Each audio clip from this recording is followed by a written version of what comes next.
Yo, what's happening, everybody? Welcome to Virtual Hustle. What's the dilly? What's up, everybody? All right, my name is Jerome Thornton, aka J Love.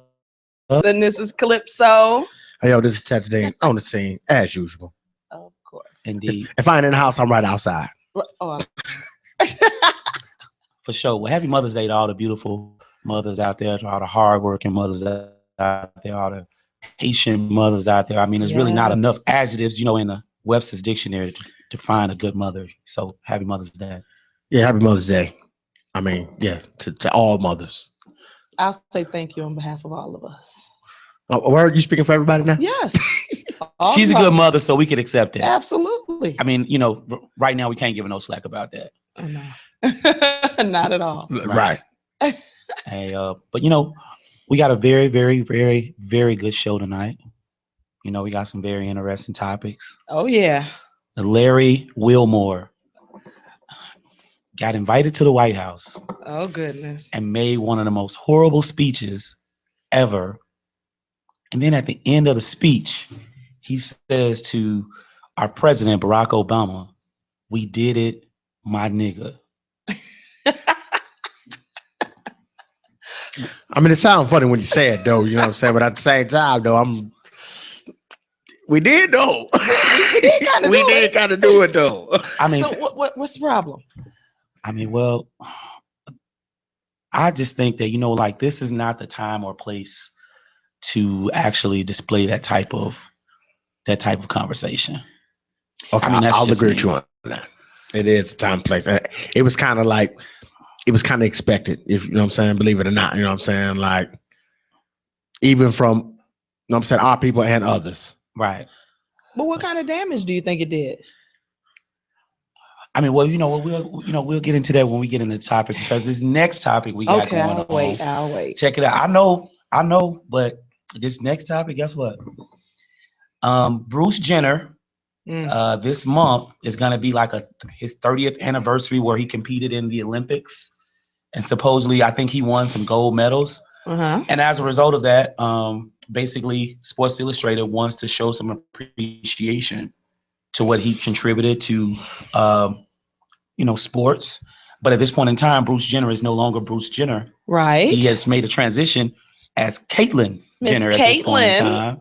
And he's going to be posing, or plans to pose, on Sports Illustrated cover with with gold medals and basically nude with a flag. What? Huh? Yeah. Okay. His mama named Bruce.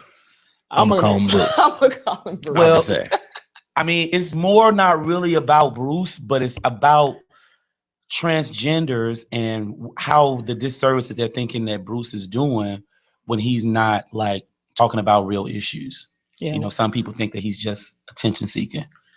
Well, he was married to a Kardashian. Just saying. I can't wait to get into that because I have my own little views about that as well. And again, he was married to a Kardashian. But you know what? That's neither here nor there. Right. Now, we've talked about President Barack Obama and what Larry Wilmore did. But when it comes down to your kids, Right. things get a little difficult. And his daughter, I think it's Malaya Obama, she declared that she was going to Harvard. Right. She did. Okay?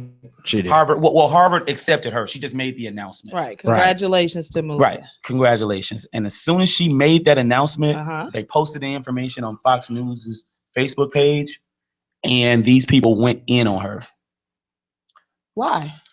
saying that she has quote unquote black privilege. Well, good. It's about doggone time. I'm just saying. I'm just, I mean, You know what I'm saying? When does the words black and privilege end up in the same sentence ever?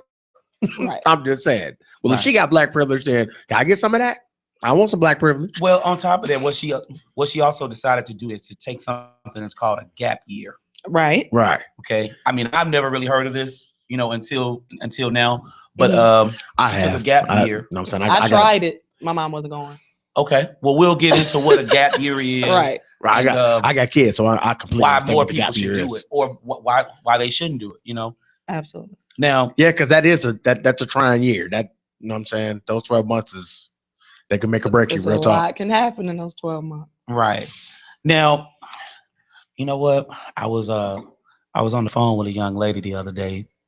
You know, we talking. Oh goodness. Real low, real low. I got the phone. It's almost smashing my face right now. Under the on soft mouth act. Yeah, baby. You know what? Under the what? The soft mouth act. Yeah, baby. You know what? I mean, right now, even though you got 5 kids, and you want me to pay your rent, mm-hmm. you can't cook, mm-hmm. and your toenails ugly. Well, straight up. Then the soft mouth need to stop right now. I really do think that we have a future together. What? Situationships versus relationships. Which one you got going on? Right. Let's find out. Let's find out. Let's find out. But first, hey, KRS-One, when he dissed Nelly, y'all remember the track when he was like, the real hip hop is over where? Here. Yeah, I remember when he dissed Nelly. Yeah. Hey, the real hip hop is right here. Yes, it is. And when I say right here, I'm talking the essence of what a hip hop artist. I'm so excited. I'm talking someone who has actually transformed an actual culture. Yes. Who puts on for the city. Yes. Who basically right? Rebranded. Okay. All right. We always, it's all sounding good right now. The list could go on and on. All right. It was A-Town. That's what a lot of people were saying. It was A-Town. Right. It's not A-Town Not anymore. It's our city. Our city. Hey, man. You know what? Aurora stand up. Yeah. For most Ella. You know what I'm saying? Or most Ella and my main man, Kevin Flores, man. Woo, they on the show, man. We finna bring them up right now. Come on, guys. I do know some real MCs. You know what I'm saying? I do know some real MCs coming out of Aurora. Yeah. You know what I'm saying? Do not get that twisted. You know what I'm saying? Especially on some real hip hop. You know what I'm saying? For real. Aurora do be putting it down. Yes. You know what I'm saying? Yes. Indeed, all the time. So you know what? Before we actually bring them up, we just gonna actually go ahead and thank all the listeners for tuning in to Virtual Hustle on IntellectualRadio.com. And we're gonna go ahead and get a commercial in, and then we'll be right back. All right? No doubt. Linda's Country Covered Relishes are voted #1 in the Chicagoland area. Our recipes are over 100 years old. They're gluten-free, non-GMO, and made from all-natural, fresh ingredients from farms here in the Midwest. Order online at lindas-countrycovered.com and also check out which Chicagoland grocers their products are sold in and pick up some today. Linda's. It just tastes great. This is Jerome Thornton from Virtual Hustle Radio. With everything you have going on during the week with family, work, dinner, and making ends meet, the last thing you need to worry about is your hair. Visit Geneva Sheer Perfection. They're located at 5601 Northeast Martin Luther King Boulevard in Portland, Oregon. They're open 7 days a week with hairstyles to meet all of your needs, including extensions, braids, wraps, and all of the latest styles for women, boys, men, and girls. Get your appointment today by calling 503-285-1159. Again, 503-285-1159, or for more information, visit genevas.net. Miss Lady got a banging body. Ooh, I think I love you. Girl, I wanna marry you. Ooh, I think I love you. I'm loving what you do, shout it. Ooh, I think I love you. Girl, I wanna marry you. Ooh, I think I love you. Miss Lady got a banging body. Ooh, I think I love you. Girl, I wanna marry you. Ooh, I think I love you. I'm loving what you do, shout it. Give a dissertation on your body, stimulating, illuminating in the night. So excited by the light. Got a feeling, a sensation, and you need some penetration. Why procrastinate, Miss Lady? Put this thug off in your life. Girl, I like it when it's tight. I wanna feel like it's biting. Exciting when you kiss it. So kiss on it, cause I like it. I can't knock it till you try it. No, before you start the night, you ain't freaking in your line. You know you're tight. You like the dresser, then get beat up. Keep your feet up in the air. Now you gas me for air. Yeah, I'm in it talking dirty. Let me whisper in your ear. Got a lot of nasty shit. Wanna tell you why I'm here. Got a brilliant proposition. Let's get missing out the clear. Me and you can disappear before they even know we're here. What I'm talking really simple. We can take it to the tail. Give me room.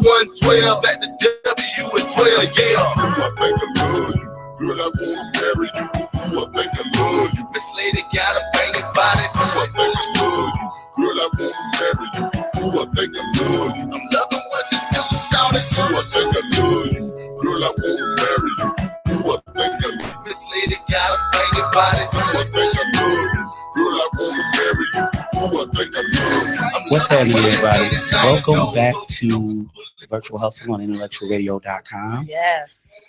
You know, we was talking about what hip hop really is and who is actually doing it, and actually one of the coolest movements that's going on right here in Illinois. Right. We got a main man, Most Ella, in the building, and K-Flow. Yeah, checking in. Yes, What's sir. up, Thank you for having us. Yeah, it's a blessing. Happy Mother's Day to all the mothers out there. They said it already before, but being a mother is a hard job. It's something that you have to really progress, you know what I'm saying, and be about your children, their attitudes and everything. I mean, it's not an easy job. So happy Mother's Day to all the mothers.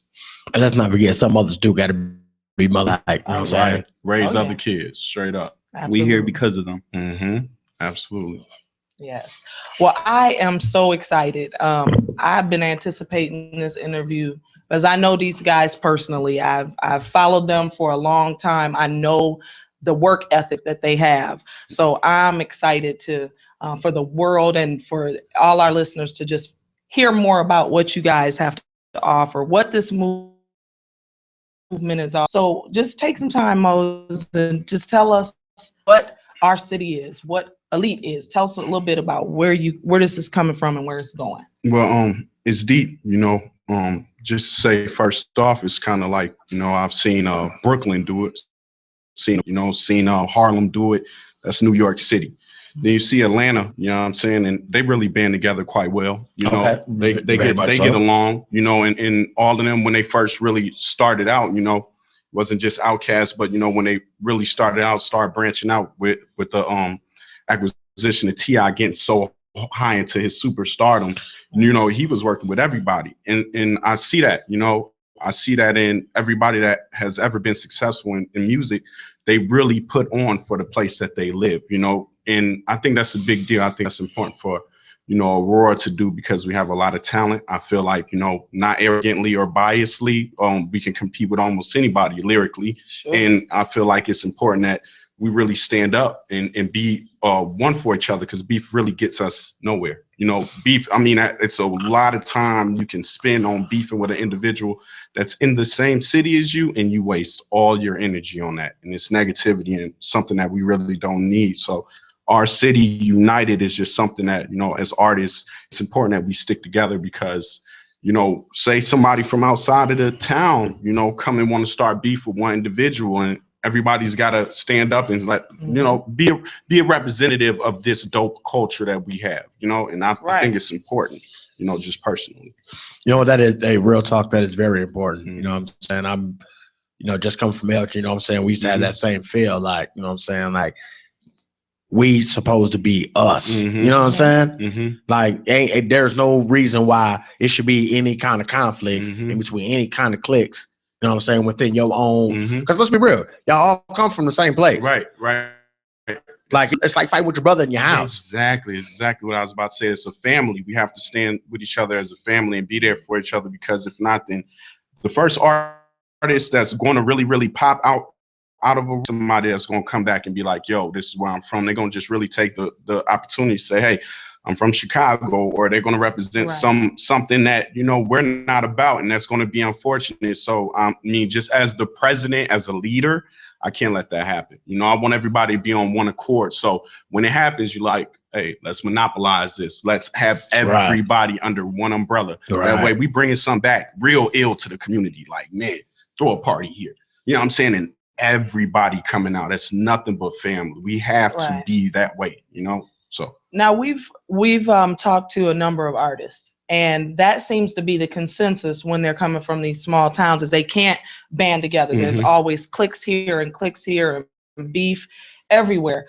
How do we fix that? I think it's important that, for example, you have to have respect, right? Respect is first. It's something that you give. Love is something that you give. It's just not a word. Loyalty is something that you give. These are real actions. It's not just about the word, you know? So when you out here in the streets, you know, for example, I hoop with these cats. We go to shows together. We go to parties. We go to events. Like, that's something that you do with people that you're close to, right? So it's important that you have a personal relationship with somebody before you just get into anything musically. Because some cats, if I don't like their music, it's nothing against them. You have to be of a dope caliber for me to promote you on my page. For example, Jerome may hit me up like you can't be posting that type of music. You know what I mean? There's no skill involved in that. And this doesn't have to deal with, just Jerome as an individual. This has to deal with him, how he deals with me. It's like, hey, Mose, you are a certain caliber of an individual. You have to promote dope music. And I'll be like, okay, because my big brother did that once. He seen somebody that whack out promoted, and he was like, bro, comment, and I'm deleting all his comments. Like, no, because if somebody see that, then they're going to come to me like, who's that talking? And I'm going to be like, you don't want no smoke with that person. Let me delete all these comments. But what I'm trying to say is that is basically you have to have a personal relationship with individuals. You know what I'm saying? So it's important. When I use slang, smoke is not the figurative smoke word. You don't want no trouble. You know what I'm saying? That's what I was trying to say. But it's important that you have personal relationships, and that's really what matters. You know you know what? We just was shout out to Portland, Oregon, by the way. Paul Knowles, everybody at Geneva's, Young Smalls. And this same opportunity that you're presenting to Aurora is something that Portland, Oregon is screaming for, because it's like, and you won't. It's so many people that's out there that has dope music, and they can walk down the street and walk right past each other, and they won't even know it because they're not communicating. And the lack of respect is not there because so many people are in different cliques, and so much violence is going on. And trust the person, even if they're doing music with them, it's the person that they're trying to do this with. And I think that's one of the main things. When Atlanta first came through, to me, like, I think that was like a goal in music. It was putting on for the city. Everybody was putting on for the town. And it got to the point to where everybody was like, you know what? Either we're going to try to be like Atlanta to go and get put on, or we're going to try to actually go there. And you know what I mean? So this movement that you had, as soon as I heard about it, I was like, this is really, really dope. So tell me a little bit about what this sound is, or what this feeling is, or what is it that you're pushing?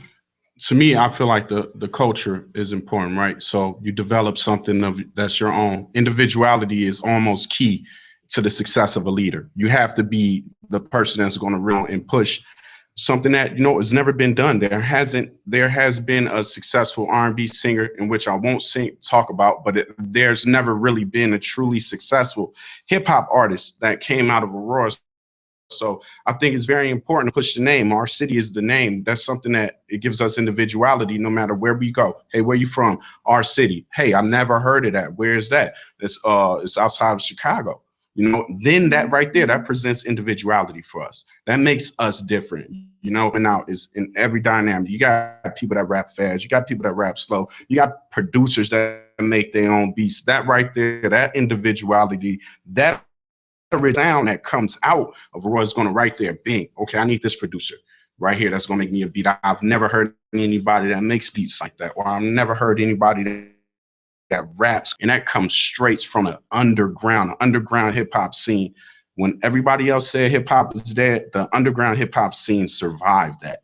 So I think it's very, very important that we push what we're making, from the artists to the engineers to the producers, push what we're doing out to the masses, man. They always say get out of Aurora to do work. Cool, but how are you presenting yourself when you're outside of Aurora? How are you with your music? How are you with the culture? How are you standing on your own? Or are you going to just really get scared and say, hey, I'm from somewhere else, because you don't think it's going to work? It's not something I believe in personally. You know what? K-Flow, what's going on with you, man? I mean, this dude is like a very interesting person, and he's a very talented person. Know what you got going on. Like, how are you entwined with the Our City movement, and what you're doing, like, as like a career at this point? Well, pretty much it all started with Mose about 8 years ago or so. He gave me an opportunity to become his assistant, running around for him, doing this. And the more I got, the more I wanted. So eventually he gave me the opportunity to become his agent. Well, being his agent, I have to be able to contact people. I have to have relationships with people from all over the place. So I represent Aurora, but I moved out of Aurora per se. Now I represent Aurora in Chicago, in New York, in Miami, and LA, all over. Like, I'm the one that's able to move freely, so I do it, to bring everything back home at the end of the day. So all this has brought so many different opportunities to me. Like, I became the ambassador of You Don't Want This Life. It's a company based out of Toronto. Pretty much represents, everybody wants something, but no one wants to actually do it or work for it. Yeah, exactly. Or Gotcha. what comes with it, like everybody loves to sleep, Well, when you moving, sleep is the last thing you want to ever even think of, like when we went to South by Southwest, 3-4 years ago? Oh yeah. Me and Mo slept 2 hours the whole trip down there, so it comes down with a whole bunch of other things, and it doesn't just represent for music or entertainment. Like, it's everybody, like lawyers, the lawyer, my best friend goes to law school right now, and he don't sleep because he's studying, or he don't have a nightlife anymore because he's taking care of business. So it comes down to what you're going to sacrifice to get in return later on, and it represents everybody in a way. You don't want this life. Right. Or do you want it? Okay. You know what I mean? Hey, because I'm with that. So let me ask you this. So how are you all pushing the brand forward in regards to like letting everybody know exactly like what You Don't Want This Life is? Because the first time when I heard it, I was like, man, you know what? You seem like you're a pretty smooth dude, but You Don't Want This Life may mean that you on the block or something. So how are you actually able to push this out to the masses? I'm everywhere, from being at parties to being at meetings with, all types of different people, I'm everywhere. So it gets your attention. And of course, the first thing you're going to do is ask. Right. And once you ask, I'm going to present it to you in a way to, for people to understand. So I just move around, and I've branded myself over the years to become like a face of something, but I like people not knowing exactly what I do because it keeps them more interested in me. Right. So, like me and Mose, we talk about stuff every single day of what I'm doing outside of Aurora, in order to bring it. While he's working in Aurora, I'm working everywhere else, and we unite at the end of the day, So it's a team effort. Okay. Let me ask you this. And I'm sorry, Quito. Okay. Just one thing. The movie Dope. Were you in that movie, or did you have something to do with that movie, or what's going on? Nah, it's funny because Cap G, in the part where what was his name? The kid took the Bitcoins and flipped them to the money. The rawest part of the movie. Yeah. Cap G is like, I've worked with him before. We was at his listening session a couple weeks back. Went to get some deep dish pizza because they've never had it, and he's co-signed by Pharrell, so he's dope on the rap stuff, and that's one of my guys. Like, we need to get him on the show. Right. I could, I'll call him. Indeed. Well, man, that's what's going on. So, I'm gonna go ahead and spread the love, because I know, what I'm saying, everybody got questions. You know what I'm saying? Right. Everybody got questions. So well, you mentioned something about the underground rap scene, not only around the world, but just in Aurora specifically. What's been your experience with how that has taken off or flatlined, or what's going on? How is it being represented or stopped? Well, in the beginning, it was difficult, being like 17, 18, 19, getting shows. You can't get in places that's 21 and older. You know what I'm saying? So you have to really work outside. Sometimes even just create your own avenue. So we had a hiatus just recently where, okay, it's hip hop. This is a hip hop movement. This is a hip hop music scene. So you got people that are performing on stage. They're going to judge us no matter what we do, good or bad. They're going to judge us, right?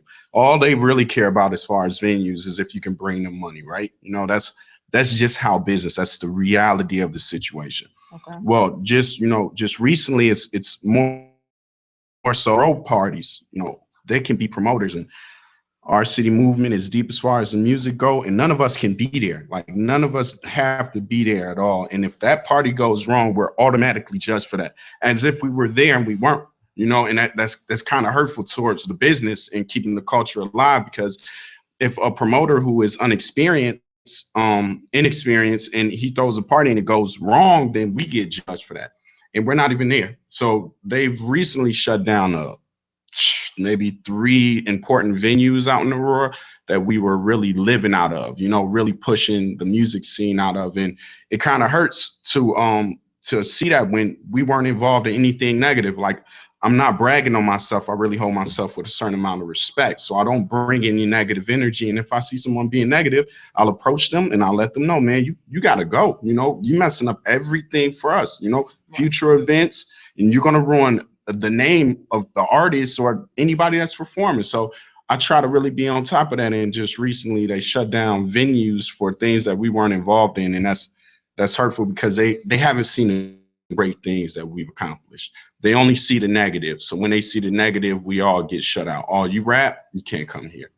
Oh, you make music, oh, you can't come to this venue. Oh, and they'll never trust us again unless we literally show them avenues like this where, okay, we're doing positive things. We push something positive for the community. We're going to throw softball games in the summer, for the kids and for the families, to show them that we're not on negative things and we don't have any negativity because, for example, it's us in this room, how we get down, okay? If it's 15 people in there, we all know each other and we know each other's friends. So we're not going to do anything negative. It's going to mess up the next person's opportunity. So that's why no negative situations happen when we're in a building. I'm not responsible for anybody else outside the music scene, like promoters or people that just want to throw parties. I'm not responsible for them. I don't represent them. I don't know what they're about. So I can't be responsible for events, just as a host. So let me get this straight. So, I mean, from what I'm getting is that, say, for instance, if you all are in a venue, right? If you all have been living in a venue for a while, all right, and then someone else comes behind you all and throw a party. Who ain't even rapping. And then they blame it on y'all? Because I'm thinking to myself, like, what, if anybody sits down and talks to you, they would see the type of person that you are, and they would already have the idea of like, this ain't, this don't got nothing to do with him. Polar opposites, man. That's exactly what happened. We are not involved. We weren't there. None of us was there because we kind of poison wisely. We're involved in events that we know we can have a family dynamic in there and do something positive. And when we leave venues and somebody come try to piggyback off us and do something negative, not even artists, we all get judged and we can't even come there no more. Yeah, y'all playing all the music that we represent anyway. So it's difficult. Okay. Well, you know what? We're going to actually go ahead and go back to commercial. I'd like to thank everybody for listening to Virtual Hustle on IntellectualRadio.com. But once we get back, we're going to be talking about the actual music. Yes. You know what I'm saying? This is what I really want to get into. So, hey, thanks everybody for tuning in and on Virtual Hustle Radio on IntellectualRadio.com. What does family tradition mean to you? Linda's Country Cupboard has over 100 years of experience making great relishes that are good for you and your family. Don't settle at Sunday dinner. Your taste buds and your family will thank you after they eat Linda's homemade tomato relish or the chow chow or even the cranberry pear. It just tastes great. And did we mention how good it was for you and your loved ones? All their products are made from all natural ingredients. They're non-GMO and they're gluten-free. Keep it local, keep it fresh, and keep things within our community. Join Linda's family as they celebrate tradition this holiday. Visit them online at lindas-countrycover.com or purchase the products at any one of these 70 fresh grocers that they do business in Chicagoland. Linda's Country Cupboard. It's so good, it's addicting. What's happening, everybody? My name is Jerome Thornton, representing Virtual Hustle. The other day, I was talking to one of my friends, and this dude looked just like a caveman. I was like, don't tell me you got double booked at that bogus barbershop again. Enough with the madness. And then on top of that, he had a date that night. We all know how that went. Told him about Geneva's sheer perfection because he deserves better. They got the largest barbershop in the state of Oregon. They're also open 7 days a week, so it's no way possible he could get double booked. Please visit Geneva's or give them a call today at 503-285-1159. And if you want to stop by just to actually walk in, the address is 5601 Northeast Martin Luther King Boulevard in Portland, Oregon. Call Geneva's today. Again, this is Jerome Thornton signing off. Virtual Hustle. We look forward to hearing from you soon. Miss Lady got a banging body. Ooh, I think I love you. Girl, I wanna marry you. Ooh, I think I love you. I'm loving what you do, shout it. Ooh, I think I love you. Girl, I wanna body. Ooh, I think I love you. Girl, I wanna marry you. Ooh, I think I love you. I'm loving what you do.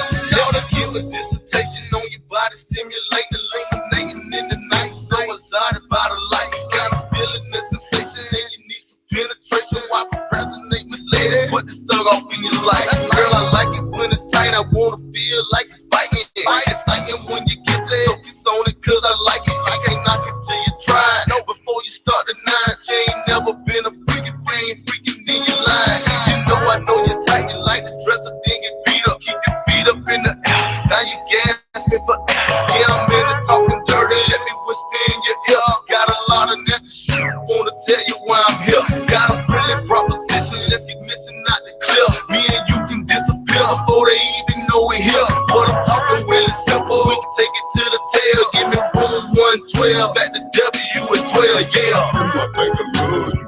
Girl, I wanna marry you. Ooh, I think I love you. Miss Lady got a banging body. Ooh, I think I love you. Girl, I wanna marry you. Ooh, I think I love you. I'm loving what you do, shout it. Ooh, I think I love you. Girl, I wanna marry you. Ooh, I think I love you. Miss Lady got a banging body. Ooh, I think I love you. Girl, I wanna marry you. Ooh, I think I love you. I'm loving what it is, shout it. Go, so you know I'm full equipped. I got your figure in my scope. It's you miss, you wanna turn it. It's what I'm looking for. You can hit me, sucker, swallow. I'ma beat it up. All right, welcome back, everybody. We're still here with Mozella, with R City and K Flow.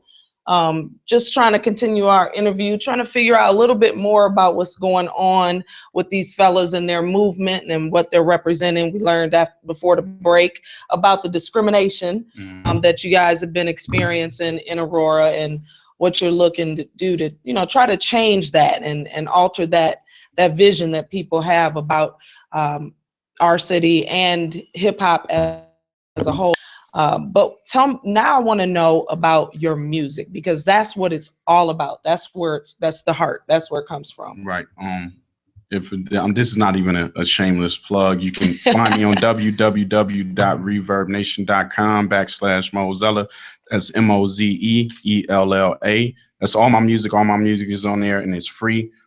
Creatively, as an artist, you know, I take music seriously, not as if it's a hobby.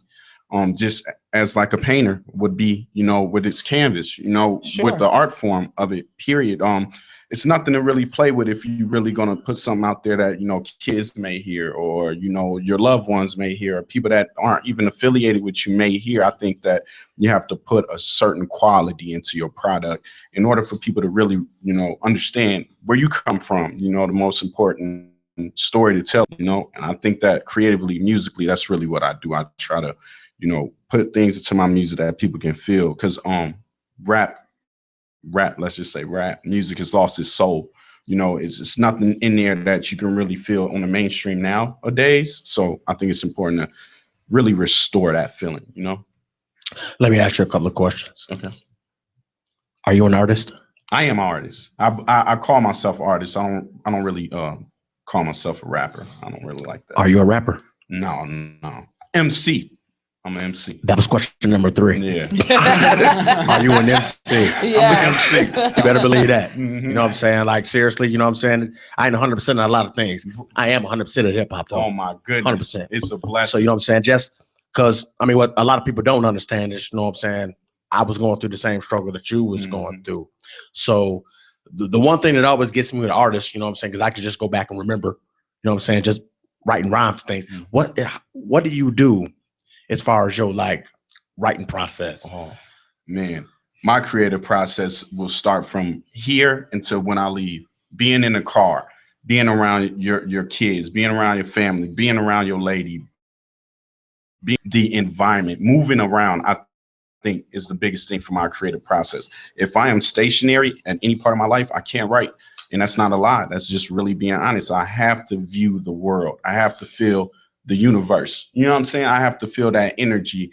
And it has to be something that I could create. Like, man, I seen a bird perched on a wire, and that just opened something up for me to be able to create and write. But I'm just not like, hey, write this rap right now type of person. Like, it's not how the juices gotta be flowing. You know what I'm saying? They gotta be flowing. You gotta see something that really bring that out of you. Yeah, that's definitely artist mentality. No, I really believe that. You know what I'm saying? Some of the best songs, some of the best verses I've ever written, they just came to me. I didn't force them. You know what I'm saying? Like I can, and you can kind of hear that when you hear certain artists. Like, like you just didn't write that down. But then you can also hear like, I ain't scared. 50 Cent. I'll call them out. It's cats like them. They force the rap so you can kind of hear it. You know what I'm saying? Sure. Now, as far as like you said that they shutting the venues down in Aurora, and I understand that struggle 100% because you know it's to the point in Elgin where we probably only got like maybe one slot where we can really do work. I guess this question is also to you. Like, what process would you go with to like find other venues, other places? You know what I'm saying? Because this can't kill your vibe. Absolutely. I'll speak on a little bit and then I'll let Flo go. We gotta, for example, the outlying cities, right? So Aurora touches Batavia, Aurora touches Montgomery, and it touches Naperville, right? So these people won't discriminate against us unless we do something catastrophic. You know, unless we just burn the place down. They'll accept me as long as I'm coming in there and they can hear my voice. See, if they just see me outside, oh, he got dreads, he got a beard, he got this, that.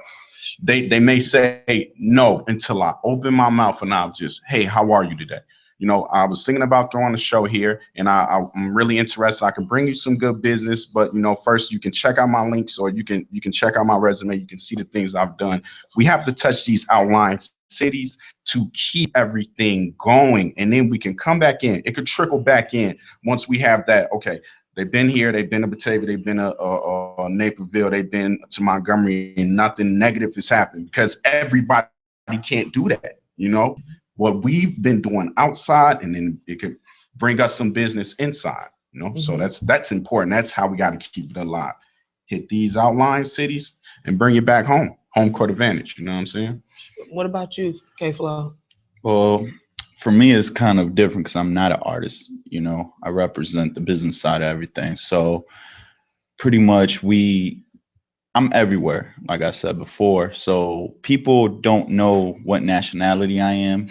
Right. So, and that's how I get into so many different opportunities because we could go somewhere, you know, next thing you know, I'm with the DJ telling him what to play, you know, or next thing you know, I'm having drinks with the owner, you know, and it's like, how did you do that? I don't know. It just happens, you know, the energy you bring. And then, you know, it's like, okay, we want to do this. And then, you know, Mose comes with and the whole business side comes together. So I'm like just out there. I'm the one that's going to be fishing and I'm going to catch something and bring it home. So.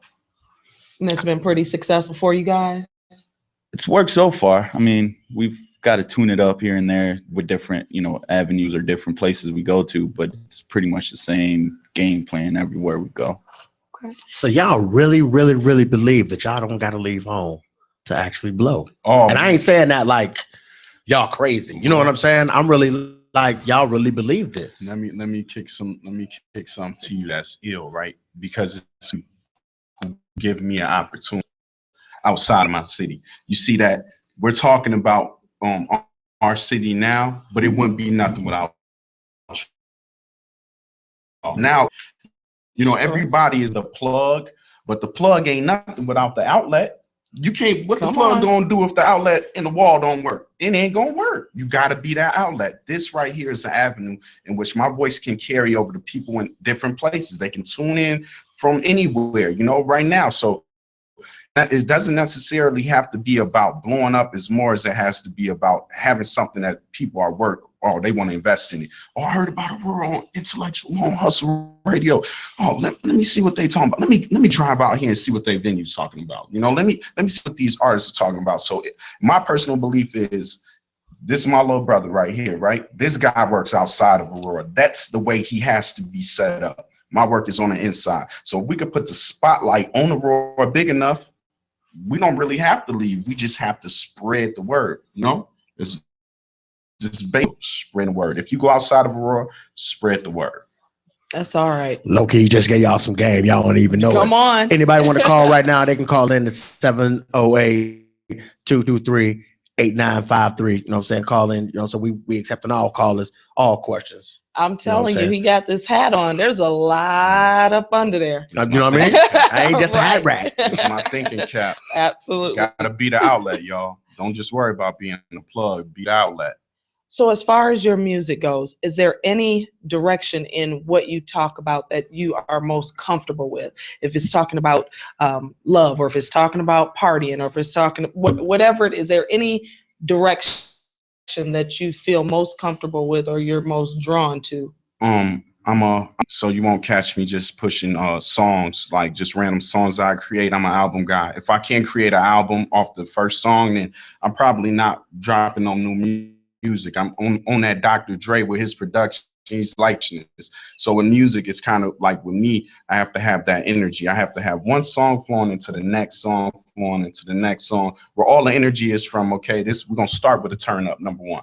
Then we're going to go into the flow. By number 6, we really in that mode. And then by number 7, 8, 9, 10, we like chilling, and we like, all right, this kid is good. This kid, he got something to speak on. He wasn't just really talking about one subject. He was really going into deeper into life. And I like talking about things that I've seen, but things I experienced. Love hurts. We all know that, right? Right. The struggle hurts. We all know that. But people are so fascinated with getting money that they forget you had to start somewhere in order to get that money. So they forget about the struggle completely. And that's what I'm about. I'm about the something that, the R&B singers, they got that. The real soul. I'm talking about the Isley Brothers, Teddy Pendergrass. When he sing, you felt it like, oh my, in my soul. So that's kind of where I am with it. Like, I want to speak something that people can feel. That creative process for me is, if I'm talking to you and you hear a song, I want that to be one of your favorite songs you ever heard in your life. As far as the music game is, or the music industry is right now, there's a lot of people that's like out here that's making some really, really cool independent moves. Joey Badass, Dave East, Currency. And right now, it's a lot of people that's supporting these independent moves because these people are independent and they actually started this movement and they got everybody behind them. And then once they get signed, they notice that, the people kind of like falls off because they've been endorsed by an actual corporate record label. So in regards to you and your career with the RCD movement, do you think that you would ever even consider signing with a major label, or are you going to stay independent at this point? I'll tell you the complete and honest truth. If I fail because I didn't get a record deal, I'll be okay with that. Like, I would rather do this independently 100% on our own, where we invest the buku amount of our money. And if somebody just want to distribute deal where they're like, okay, we'll put this up so you can have 1 million CDs or 500,000 CDs or whatever, that's fine. But as far as getting signed, no. And I don't want to be signed. And if I fail, because I did it my way. And I think so many people lose, their soul because they want it so bad. There's a difference between thirsty and hungry. When you hungry, you gonna hunt for whatever you got to get. You're going to hunt it down. You're going to make sure, man, I got the fattest, whatever. It could be a pig, whatever. I'm just on a lion type of, I had to hunt this down, a cheetah. I got to hunt that down in order to get it. But when you, and I'm going to try to be professional when I say this, but when you're in a desert and you thirsty, you're going to drink something that's nasty. You're just going to drink it because you don't have a choice. But there's a difference between hunger and thirst. And we're hungry. We're not thirsty. We can't first deal that come our way is going to basically put us in 5 million back after taxes, person that whatsoever. Okay. Man, y'all don't even know, man. They giving y'all game. So okay. I think right now this is a perfect body that's out there. If you're trying to be in the music business, but you're actually not an artist, how do you continue in the industry and stay grinding? I mean, I know that you said that it's a lot of work, but how did you actually get to this point to where that you're in Miami, when you're in LA or you're in Chicago? That, that's not an easy thing to do. I was blessed to be under Moses' wing at an early age. Like, I've known Moses since I was 8 years old, and we didn't like each other. We didn't speak to each other till I was what? That's when we got close. Yeah, my so he taught me so much without teaching me, to the point now where I'm going to find different avenues. Like I just ventured into it'll be shoot vlogs, all types of stuff on that note. I've built friendships with certain people that, you know, they need something and they know I can bring it, that they're, you know, they call me, you know, not just because of the work or whatever. It's more of the energy and vibe I bring along with it. You know, like I was in New York. I was blessed to go in New York just 2-3 months ago. I was at Double XL and a couple other places I can't talk about, but just the experience there was so crazy. And just being out, people don't understand that all this is about people seeing your face, you know, then wonder what you do. So it's just, I'm literally always out. I'm at different events. You know, people always talk about clubs. I hate clubs now. But you know, I was just at a brunch just a couple weekends ago with a whole bunch of independent, not even, it wasn't music, it was this lady had an independent wine company. Another lady had her own law firm for anything that's, you know, upcoming and new. Then you had the promoters, then you had like DJ Shawn Mack, your DJs, you know. So it's so much going on that people have to be there just to learn, to meet, to brush shoulders with people and get you to the next level. You know, like I have no kids, I have nothing like that. So I can just pick up today and be like, well, I'm going to New York tomorrow, bye. You know, and half the time I really don't know why I'm going. It's just, I'm going. And you know what, I'm happy that you actually broke it down like that, because everything that you just said in regards to basically independent business owners, independent artists, you know, independent whatever. Right. That's basically what Virtual Hustle is. Exactly. That's exactly what this is. Yes. That's exactly what this is set up for, because we want to be ahead of the curve. Mm-hmm. You know, we actually want to talk to you and people like Mose, because we know eventually that you all are going to be able to take it to the next level. And, you know, and it's not going to be a long time, but we know that you all are going to, maybe that's what everybody's going to say. You know what? They were on Virtual Hustle. Right. Thank you very much, sir. You know what I'm Yes. saying? So we want to, you know, we want to create an environment to where that everybody is thinking like, you know what? I want to get out here. I want to handle business. I want to do it independent, and I want to actually take it to the next level. Oh yeah. Yeah, like you were saying, though, like real talk, a lot of people, they are just caught up and hung up on being the plug, and they ain't worried about being the outlet. You know what I'm saying? I've seen these guys and I've seen their work ethic. I've been to so many shows and things like that. I know Kevin's work ethic, K-Flow's work ethic. It's ridiculous. He's somewhere by himself 95% of the time, working and doing his thing. I've seen how he grinds and makes it happen. So I was so excited for people to be able to hear about what they have to offer. The music that Mose brings, it's music that I actually am very comfortable with my son listening to. I have an almost 16-year-old son, and I hate 99.9% of the stuff that he listens to. But I can let him listen to anything, and I'm very comfortable with it. It may have, you know, a cuss word here or there, but the message is so great, and that's what makes sense to me. Sometimes it ain't even like just a cuss word. It's just how you use it. I'm saying. Do you guys have a relationship with any other? Because the only group that I know out of Aurora is the Pro Bum Society. Mm-hmm. So you know what I'm saying? I mean, like I really remember these kids as like kids. I mean, like no lie. I remember they came to the studio. They were so small. They got to stand on the crate to reach the microphone. Like for real. Wow. Right. You know what I'm saying? Right. Like, I mean, are these some of the cats that you? Those are the OGs now. And those are the older gentlemen. Okay. Right. There you OGs. go. Older gentlemen. Those guys right there that's kind of, you can't know where you're going until you review where you've been. And I mean that with Aurora Music, Pope Bum Society was out there putting in a lot of work before we even came around and decided to pick up a microphone. So those guys, yeah, I still know those guys, and it's a beautiful thing to be able to soak up knowledge and learn lessons from them. And they tell me certain things where they like, yo, don't do this or don't do that, or hey, here's some advice. And I think that's important in order to know, like, okay, man, they may have made some mistakes that they don't want me to make, so they speak to me on that level. I thought it was important, to have a relationship with all the older cats before I even try to call myself or anything.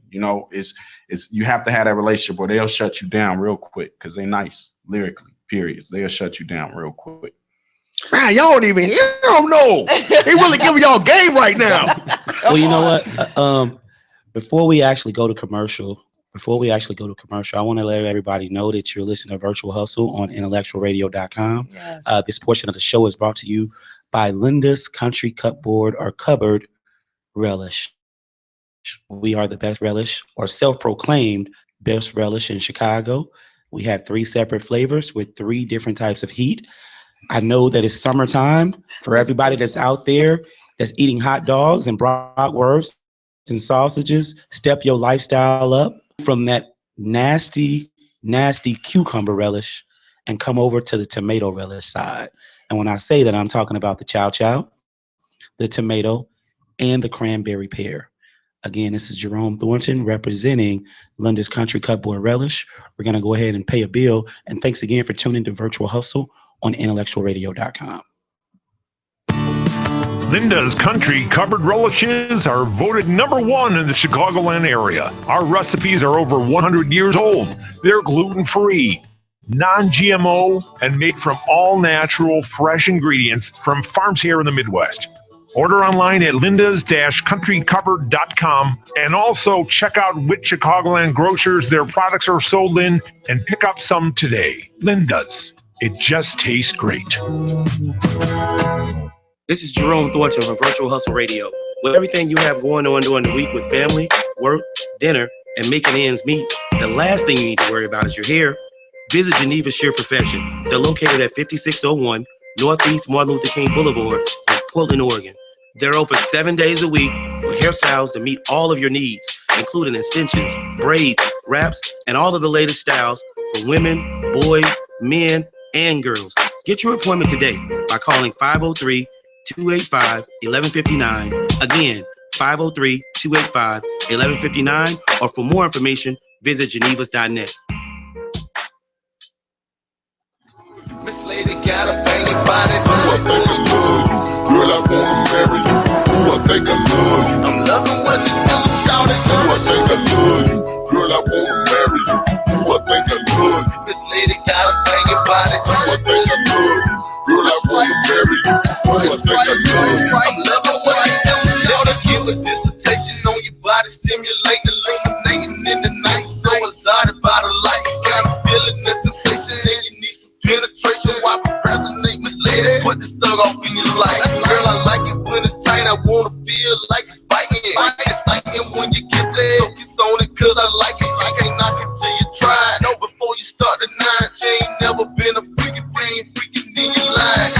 I know you're tight, you like to dress a thing and beat up. Keep your feet up in the air. Now you gas me for air. Yeah, I'm in the talking dirty. Let me whisper in your ear. Got a lot of nasty shit. Wanna tell you why I'm here. Got a brilliant proposition. Let's get missing out the clear. Me and you can disappear before they even know we're here. But I'm talking really simple. We can take it to the tail. Give me room 112. Back to W at 12. Yeah. Ooh, I think I love you. Girl, I wanna marry you. Ooh, I think I love you. Miss Lady got a banging body. Ooh, I think I love you. Girl, I wanna marry you. Ooh, I think I love you. I'm loving what you do, shout it. Ooh, I think I love you. Girl, I wanna marry you.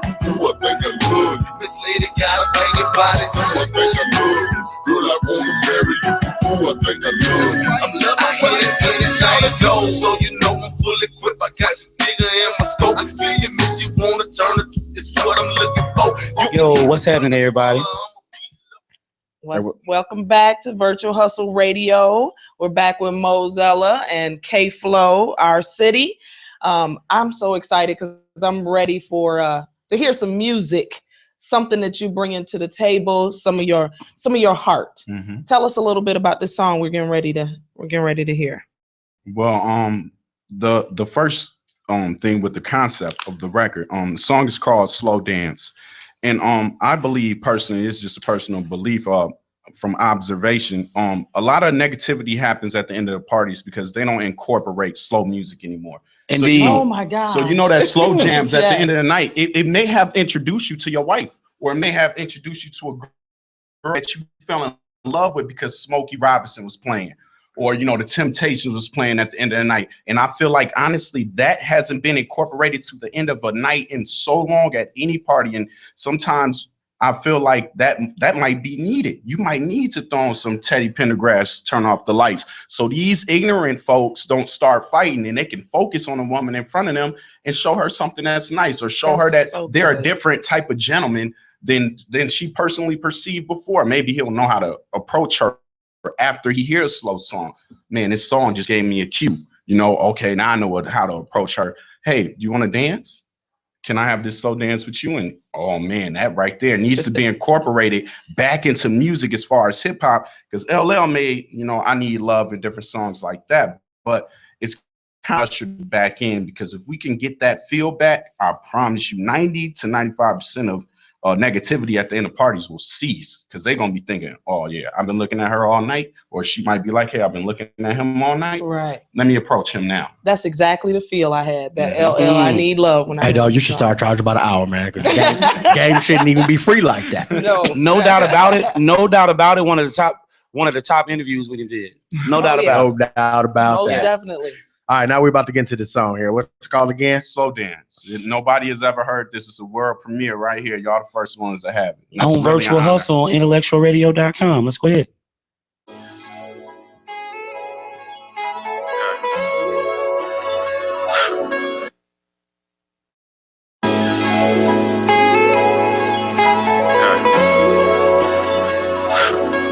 I'm kind of lost right now. Hopefully you can help me find some love on the dance floor. Yeah. Can we slow dance? Can we turn this club scene into a romance? Can we step onto the floor and maybe hold hands? If you looking for someone to love, baby, this your chance. Can we fall into a world of infatuation? Just me and you, and I'll be one of the greatest influences you ever knew me, never known. Truly, my queen, you deserve a throne and even more. Now, can we turn this castle to a home forevermore? See, I adore you in many ways. I'm so amazed and truly amazing. Forever you are. The sky can never define you. I know you a star. We don't even have to be close, and I know you my heart. All your nights all alone, empty thoughts in the morning, yearning for a sense of belonging. All your nights all alone, empty thoughts in the morning. I know you really needing some loving. So can we slow dance? Can we turn this club scene into a romance? Can we step onto the floor and maybe hold hands? If you looking for someone to love, baby, this your chance. Can we slow dance? Can we turn this club scene into a romance?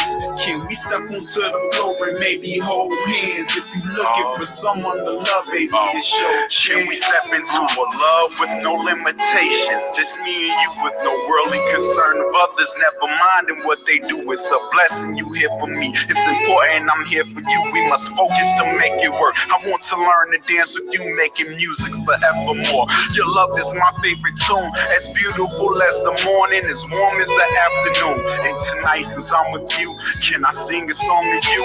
Even when this night I land, I hope I only dream of you. All your nights all alone, empty thoughts in the morning, yearning for a sense of belonging. All your nights all alone, empty thoughts in the morning. I know you really needing some loving. So can we slow dance? Can we turn this club scene into a romance? Can we step onto the floor and maybe hold hands? If you looking for someone to love, baby, this your chance. Can we slow dance? Can we turn this club scene into a romance?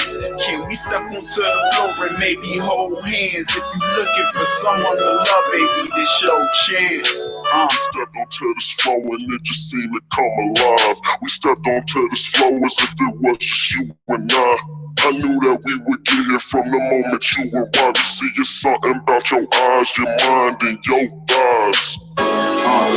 Can we slow dance? Can we turn this club scene into a romance? Can we step onto the floor and maybe hold hands? If you looking for someone to love, baby, this your chance. Can we slow dance? Can we turn this club scene into a romance? Can we step onto the floor and maybe hold hands? If you looking for someone to love, baby, this your chance.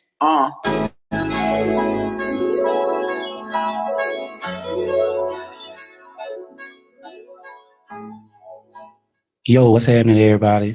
Welcome back to Virtual Hustle. We were just listening to Slow Dance with Mozella. Yeah, that joke was hot, Joe. I didn't want to tell you. You know what I'm Indeed. saying? You know, I'm hard on the artist. We know that. You know what I'm saying? If I'm gonna co-sign it, it's dope. You know what? For everybody that's out there listening, just so y'all know, last week I did not spray 2 extra sprays of cologne on my arm. Here we go with the You know what I'm cologne. saying? Why not? Just something personal. That phase is really. over with? Yeah. Oh, I okay. did it today. Okay. You did Can today? we slow dance? Can we slow dance, Quita? Right. Real slow. Don't worry about it, baby. We just friends, okay? Okay, right. No. We just friends. I was just going to say, I'm not you. I'm talking to her. She know what I'm talking to. Yes. Shout out to you, sweetheart. Indeed. Wow. Who's Wow. that? Huh? We're not going to sell? We're not going to? You see that voice you see it get soft? Huh? What? Huh? Right. Yeah. You want to talk about it? You know what? I'm not. We're gonna talk about that a little bit later. Oh, okay. Yeah, absolutely. One of the main things that I think, when you're in a certain position, like we were talking to K-Flow, and K-Flow was like, he was telling us on how he moves and what he's doing and how important that is. When you're in a certain position in life, I think that there's a certain way that you need to carry yourself. I agree. Right. Yeah, I agree with that. Larry Wilmore was actually in a situation. He was put into a situation. He was blessed. This dude is like a political commentator, comedian. He's a very talented person, but just so happened he just got invited to the White House. All right. Lucky man. Opportunity of a lifetime. Yeah, it is. You ain't just get invited to the White House. You got invited to like a presidential dinner. Right. Like, that's different. I mean, people go to the White House every day. And he took great advantage of it, right? I mean, well, he probably took great advantage of it by, enjoying the food, but oh goodness. But what he did was, this is what we're going to be discussing today. We're going to be discussing it in regards to how he actually ended the speech. The speech was really, really sketchy. He was referring to scenarios such as slavery and different things like that. And at the end of the speech, he referred to President Barack Obama and said, "We did it, my nigga." Oh, goodness. Yeah, that's good. Don't say good topic to lead off with. Good topic to lead off with. I mean, do you all think that this was appropriate? Well, I definitely don't think it was appropriate. I think there's a time and a place for everything, and I'm sure he could have said that after the dinner in a silent fist bump with the president, but not, when it's televised, when it's covered out loud. I guess my idea is, was it appropriate? Let's start here. No, it was not. Right. You know what I'm saying? Especially to people who are trying to like abolish that word, like get that word out of the dictionary. You know what I'm saying? Okay. So no, it was not appropriate, but it was definitely entertaining. To say the least. You know what I'm saying? I mean, Right. And to see it, I guess my whole thing is that I saw it and it was more like, I knew somebody was going to do this. You know what I'm saying? I knew somebody was going to pull this card. Real talk. I mean, to me, I think that it was a poor taste. I think that someone of his acumen, like this dude is like, he's just not no regular guy. He's been on several shows. I mean, his resume is enormous. And the first thing that you do with all the disrespect that's been coming at our president, you know, from other people on the outside, and you bring your butt into the White House, and the only thing that you could do to refer to this man is call him a nigger. Put yourself in that position, Jerome. How would you have handled that opportunity? I would have instantly, at this point in time, I would have instantly asked him to leave. That's unacceptable. Okay. All right. Now, if I'm correct, at the same dinner was the mic drop, Obama mic dropping, correct? Is that what This was the roast or something like that. Oh, okay. Well, because I'm just sitting over here like, I mean, if we're gonna talk about what's appropriate and what's not, I mean, was that appropriate for our president to do such a thing? Although it was entertaining. You know what I'm saying? Well, I think in these latest days, our president kind of has done a lot of outside the box things, just because he's made his staple, he's done his thing, he's on his way out. I mean, he can't be any worse than everything else that's going on in the political scene right now. So, for real. so it's cool. I think I'm just looking at it. I just think I'm looking at it like, okay, well, you know what? There's a certain level of entertainment that you, if you come to some place and you say, you come to somebody's house and you already know that, you know what, hey man, some things I just can't do here. You know, like you just can't walk up in somebody's crib and just open the refrigerator and make you a sandwich and you don't know them. Right. Yeah, that's true. But at the same time, it's like, I guess they thinking with the mind frame of, well, what you gonna do? I mean, like real talk. Because when he said it, like real, that's what I was like, he really did that? Well, y'all not finna kick him out. He finna go get him another glass of champagne. Mm-hmm. He finna get him a piece of cake, and he finna sit over to the president, and he finna give him that secret fist bump while the president hit the heart twice. Right. So that was my point. Like, do we think the president was at all offended by it? Well, no, and we know why. Being that the president is one of the coolest people in the world, you know, he's a spin artist. He's a spin artist, but you better believe that somebody contacted him was like, hey, dude, what are you doing? Like, you call this man? No, you can't say that. I me myself personally, I just think that was poor taste. I don't agree with that. I definitely understand where you're coming from. Like, I get where you would say that it's poor taste. And, you know what I'm saying? And like I said, it definitely was not time or place for that. But you know the repercussion is what? Right. I think that's what, you know what I'm saying? Everybody really sit back thinking like, okay, so we said it. Now what? You know what I'm saying? Mm-hmm. I mean, well, you know, right now he's receiving backlash. Right. You know, I mean, you know, all black journalists are coming at this dude head. Like, I mean, this is being discussed on NPR, National Public Radio. I mean, his name is being ding, ding, ding, ding, ding. Oh, yeah. That's the whole point. His name there, whatever he was doing before, he done just stepped his game up a few more notches just because of the publicity he's getting behind. I mean, do you think that there was anything wrong with what he did? I mean, just, you know, we looking at it from one side. Do you think there was anything wrong with what he did, though? Well, I mean, I think people in the limelight do wrong stuff all the time, but there's always something that comes about from it. It you know, all publicity may not be bad or good publicity, but it's publicity. Okay. Now, I'm a firm believer in bad publicity is just that. You know what I'm saying? I mean, if you the dude known in the hood, you know what I'm saying, for punching old ladies in your eye, that's not something you want. Wait. I'm just saying. Dang, man. It's publicity. You known in the hood. It's just an example. But you know what I mean? Like, I think it's something called bad publicity. You can't be known for certain things. Certain things you don't want to be known for. Certain things you don't want your name drugged through. You know what I'm saying? I agree with that. So, like, a lot of people think that, it's just publicity. No, it's really bad publicity. It's working for Donald Trump. In a sense. I'm just saying. Well, I mean, my thing is that, you know, we had a conversation up here about the N-word, right? Mm-hmm. And how other people are beginning to become more comfortable with using it because we use it we roll it off our tongue, just like that.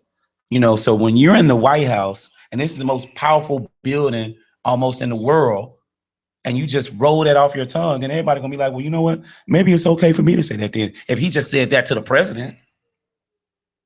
Well, I want them to try it. This is what it really boils down. I'm just saying, though. I mean, let them go ahead and try it. Right. I think I'm with you. Like, I wish you would. Go ahead. Right. You know what? You can do it. Now check this out. Last week, we just talked about responsibility, media responsibility. Right. We just talked about this last week. Yeah, we did. On how we have to hold ourselves to a higher level. Mm-hmm. That was a very, I mean, in my opinion, that was a very, very, very, very poor taste in judgment with this dude. We love you, Larry, but you messed up. Yeah, I mean, again, I can't say it enough. It wasn't appropriate. Right, wrong place, wrong time. But it was definitely entertaining. Yeah. You know what I'm saying? Straight up. It's going to go down in history. Oh, yeah, it's definitely going down this. Right. You can believe that twice. Like, Ted, watch this. Watch this. Florida A&M, Rattlers. Who? Rattlers. Okay. Like, what was the process with you going from graduating from high school to like going to Florida A&M? What was the process? The process was as soon as you graduate, you spend your summer kicking it, and you start to wind down, and let's get you on into, you know, your living situation 3 months later. That was it. That was all. No ifs, ands, or buts. So you didn't waste any time? No. Ask me, did I want to, though? Yes. Okay. I was so to school. Okay. But mom's wasn't having it. She was like, no, you're going. You're going. Well, that's why my mom's was 18. You might have been like, you know what? Yeah. She was like, well, I still got you these few months. Guess what you finna do? Because I just turned 17. Well, okay. Well, what about you, Ted? Oh, me? I knew that, like, real talk, fresh out of high school, I know I was going to be a perfect waste of $50,000. I'm keeping it real. College wasn't for me. Right. Not at 18. I was like, there was just too many things going on. You know what I'm saying? I was moving entirely too fast. You know what I'm saying? I've always been in the work field since I was 15 years old. I've always had some type of, so you know what I'm saying? That was my plan. My plan was to work after high school. Okay.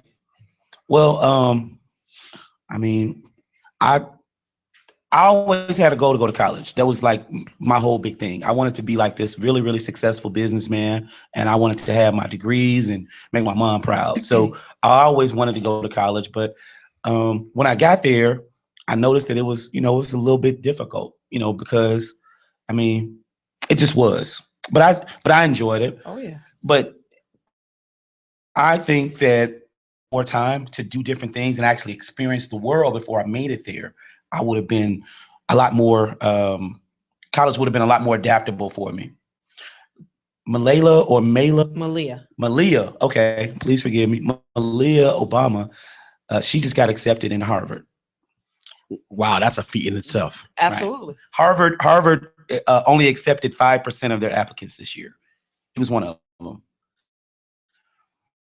When she got accepted into Harvard, population on their Facebook page, and Facebook went in on this, you know, on this girl, on this young lady. Right. I'm looking at them like, okay, like, what's going on? Like, why did they respond to that? Also, she decided to actually not to attend Harvard as soon as you did.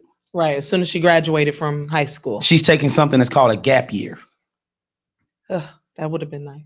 You all know what a gap year is? Absolutely. What exactly is that?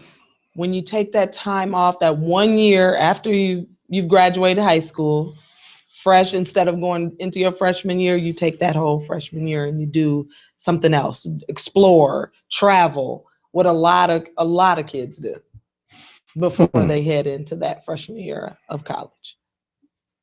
You hit it right on the head. Okay. Like, you know what?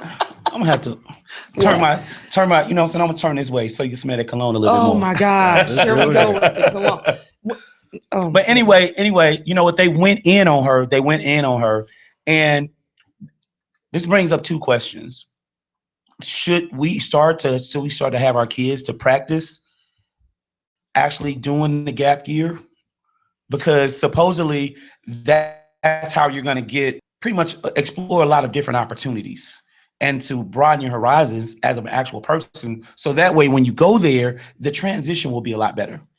Well, I kind of have mixed emotions about that. I think it depends on the child. Okay.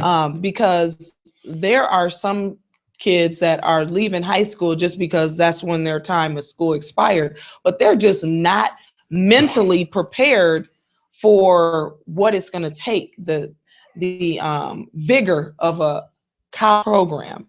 I 100% agree with that. And so that, I mean, it just really depends on the child. Because, you know what I'm saying? Because, again, like I said, I've been a perfect waste of $8,000. At 18-year-old me, I wouldn't have been, you know what I'm saying? I'd have been trying to study abroad, all right. I'm just saying. Come on, man. Like, abroad, not one word, right? I'm just saying. I'm just saying, like 18-year-old me, I'm thinking, like, I mean, I did eventually go back, you know what I'm saying, to get my degree, but I had to be, you know what I'm saying, like, when I actually went back and got my degree, I knew what time it was. Okay, check it out. I'm gonna get out. I'm gonna get on this business. This is what it is. 18-year-old me ain't thinking that. Plus, you know what I'm saying, I was a high school dad, so I had kids out of high school. You know what I'm saying? So that in itself was a whole nother feat that I had to deal with. Well, I agree with you all. Me, myself personally, if I had kids in this situation right here, and, you know, for the most part, I think she made a wise decision because let's be honest, you know, once she starts to attend school, you know, she maybe really needs this time to actually come from up under this little spotlight that she's up under because she's the president's daughter. True. That's so true. And they've been in the media for 8 years running. You don't know what's on people's mind these days. Right. But here are some of the comments that they said on Fox News. So just to go to show you how some people just minds are messed up.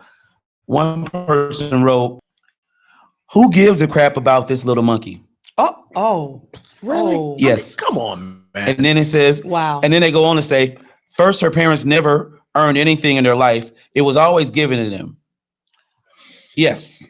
These are lawyers, right? Her parents are lawyers. Right. These are what and the people are saying. And running for president is somebody gives that to you, or do you have to put in the work to put in the work? They're talking about her. You know, they're talking about Malia. Okay, or Malia. So someone says, sounds like black privilege to me. And then it says, don't you have to apply to go to Harvard or just to be black? It got so bad that CBS or Fox, they were trying to delete all the comments and they just shut the whole thing down. They had to remove it.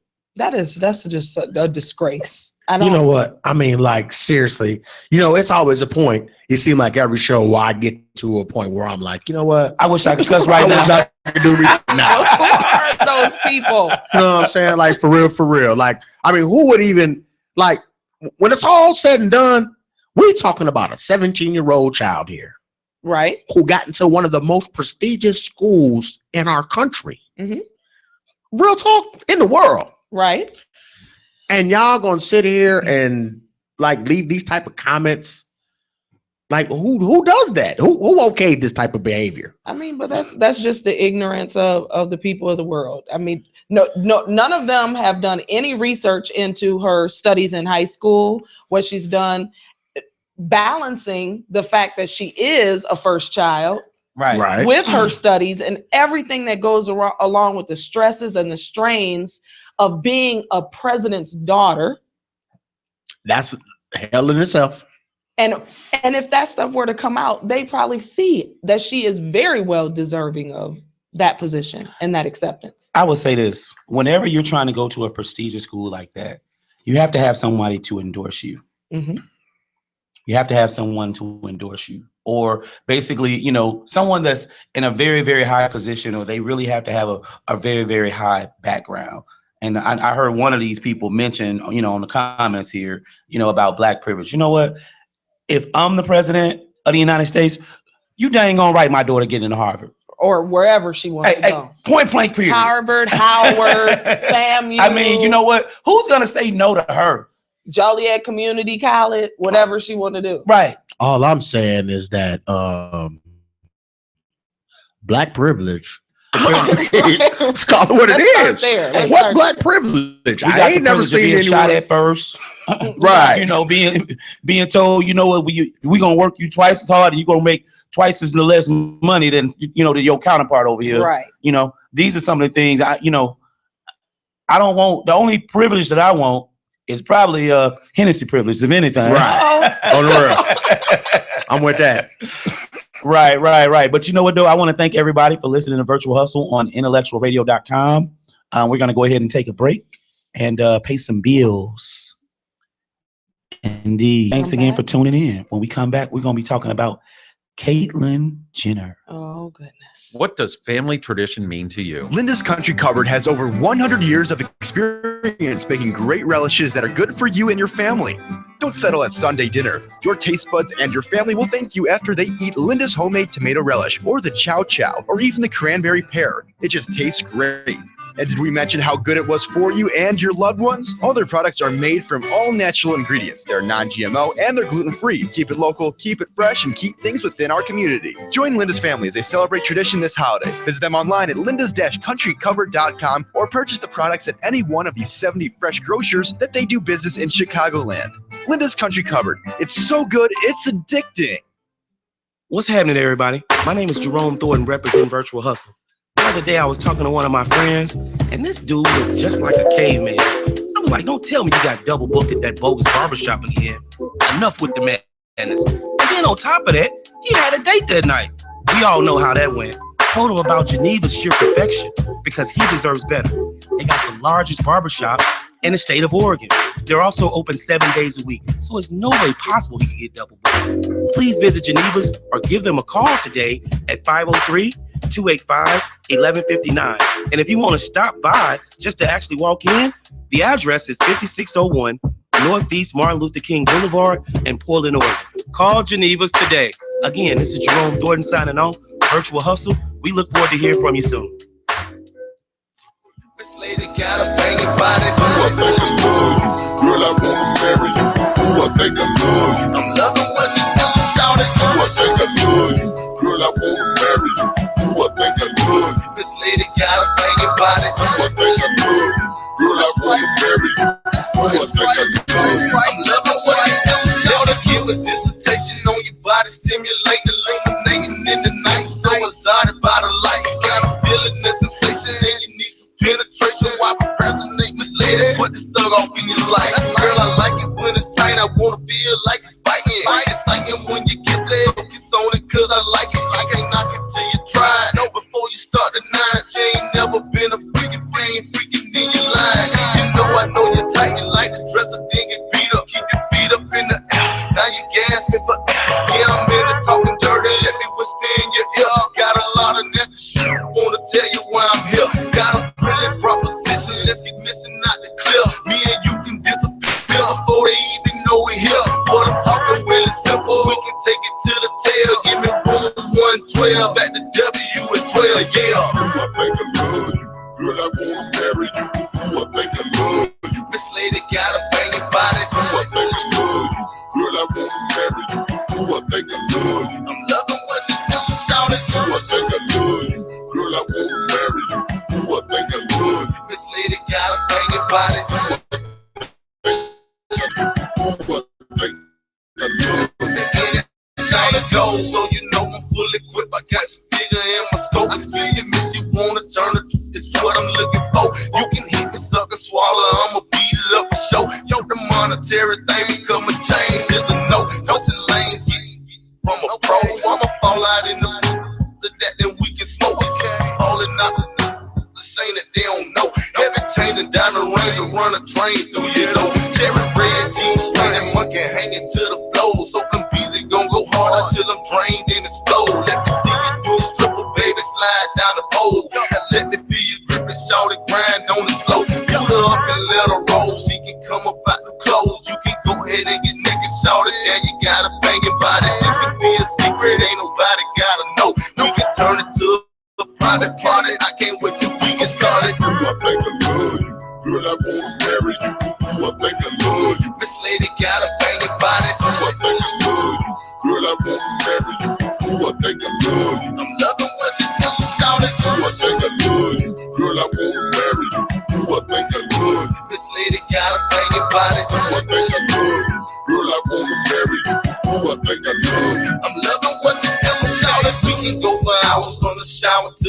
head, gotta go in about 2 hours, need an hour on the heads up as I play. I wanna see you get into it. I wanna get into it, but make sure you wanna do it. You can do it if you like, despite the overwhelming feeling everything you like the chemistry at night. Normally I'm more polite, but I accept the vibe you're giving. Wanna take off on the flight, I know your body needs attention. How you move when you want it, you get it drippy, drippy. Ooh, girl, that thing so pretty, and you make me wanna lick it, put my tongue all up in it. Now the music got you sprung.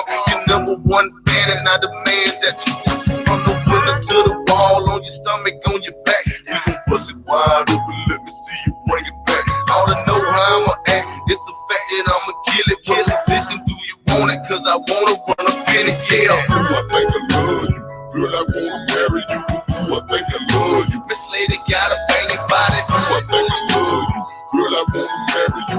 Ooh, I think I love you, I'm loving what you do, shout it. Ooh, I think I love you, girl, I wanna marry you. Ooh, I think I love you, Miss Lady got a banging body. Ooh, I think I love you, girl, I wanna marry you. Ooh, I think I love you, I'm loving what you do, shout it. That's right, yeah, that's right, I'm loving what you do, shout it. Welcome back, everybody, to Virtual Hustle Radio on IntellectualRadio.com. This is Calypso. And I'm Jerome Thornton, aka J Love. And this is Saturday. Now, Go ahead. what? You know what? Every time I say J Love, you start smiling, or, you know what I'm saying? I don't know, you know what I'm saying, if you flattered or if you like, you know what, this dude really don't got it like that. What's going on? I'm flattered. I'm sure you should be. You know what I'm saying? But you know what? We're gonna go ahead and do you all have any final comments in regards to President Obama's daughter and, you know, the gap year? I mean, me myself personally, if I had children right now, I think that I would rather them actually take a gap year just to get some experience. Well, I got two daughters, and you know what I'm saying, they both took gap years. One of them kind of deserved it. The other one was more like, you know what I'm saying? Like, one took a gap year and really went to college. Mm-hmm. The other one took a gap year and figured that she wanted to work. So it's kind of a double-edged sword. You know what I'm saying? Like, it works for some people more than it does for others.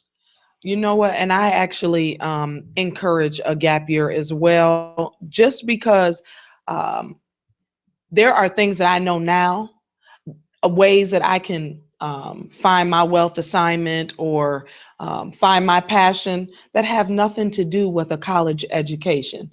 I think you can go back and get a college education at any time that you want, but that may not be the direction that you want to go. I was a realtor before. I went to real estate school. That was lucrative for me. That didn't require a college degree. But if I would have taken a year off to explore some different things out there, talk to some people, you know, and see what different avenues are available, I could have made a better decision. Now, I don't regret my FAMU years and everything that I learned there, but it's just not necessary for every single child, I don't think. Okay, that makes sense. Well, you know what? When we talking about necessary, Caitlyn Jenner right now is going to be doing an actual. Who's that? Who's Caitlyn Jenner? Caitlyn Jenner was formerly Bruce Jenner. Oh, Bruce Jenner. Okay, I know who that is. Oh, goodness. Right, and for the most part, it's going to be an actual Sports Illustrated cover, and supposedly Caitlyn Jenner is going to have medals on and a flag on, and that's pretty much it.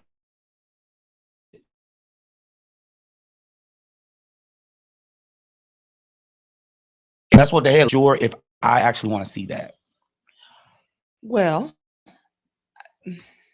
I mean, here's my take on that. If they're going to be honoring Bruce Jenner, who's now Caitlyn Jenner, because he did have some major accomplishments in his Olympic wins, but that has nothing to, like, why do they have to take that and exploit her femininity now? Like, why can't, if she's gonna sit there as Caitlyn, then sit there as Caitlyn, but talk about what happened? Why do we have to go to these extremes? Well, first of all, let me say this. I definitely follow and study the photographers that do the because it's not just a, oh yeah, we're gonna make Caitlyn Jenner, you know what I'm saying, a nude spread. It's something, it's like a series that a photographer does like constant. This is a yearly thing. It ain't just gonna be Caitlyn Jenner. You know what I'm saying? It's gonna be a host of other people. So I understand that it's gonna be shot in taste. It's not just gonna be, you know what I'm saying, a naked person on the magazine. Okay, with all that being said, like, you really chose this magazine to be, you know what I'm saying, to put him on the cover of? Because, yeah, I understand what y'all saying. Yes, he's breaking down these barriers and he's being strong and blase skippy. But at the end of the day, we're looking at a 67-year-old individual with no clothes on. At the end of the day. That's my whole thing. Like, this individual, clothes on. You know what I'm saying? We talk about, all I can see is, all I'm thinking about is like wrinkly skin. You know what I'm saying? How I'm looking at it is, and if anybody watches the show, you know, we're always for equal rights. Yes, we are. Specifically, you know, the last couple of weeks we've been focusing on transgenders, you know, and transgender rights. Right now, from a transgender standpoint, is he doing anything to actually, you know, uplift the transgender community, like, in regards to this? Or, well, I actually, just because I'm interested, I watched his first season of his show, I Am Kate. I watched that, and one thing that stood out to me in those episodes was that Bruce, now Caitlyn, has no idea, does not represent the LBGT, the transgender, properly, because she has no idea the things that they've had to go through. There are so many homeless and struggling transgender people that are rejected. Bruce comes in, or Caitlyn comes in, riding on this white horse with all these millions and billions of dollars, and makes things happen, and thinks that, oh my gosh, they're following me on the way from my house to the airport. These transgender people would love that be their worst nightmare. right. I guess my thing is that, like, he's been feeling this way a while, correct? I mean, it's safe to say that he's been feeling, he's been feeling like a woman for a while. Yeah. So according to him, since early in his marriage with yeah, okay, Chris. I'm just, my thing is, like, do you having this feeling he would understand from that aspect? Do you hear the question I'm asking? I understand that, but I mean, no, I don't. No. I don't think you can truly understand it until you live it. I think here's the main thing that the transgender community is saying. You know what? That you're not doing enough to connect with us. I agree. I agree with that too. I think that you're riding this horse because Kardashian, when it all boils down to it. And from what I see, excuse me, from what I see, they like their camera hogs. Welcome, you know what I'm saying? Mm-hmm. So I don't think that in or her mind, right?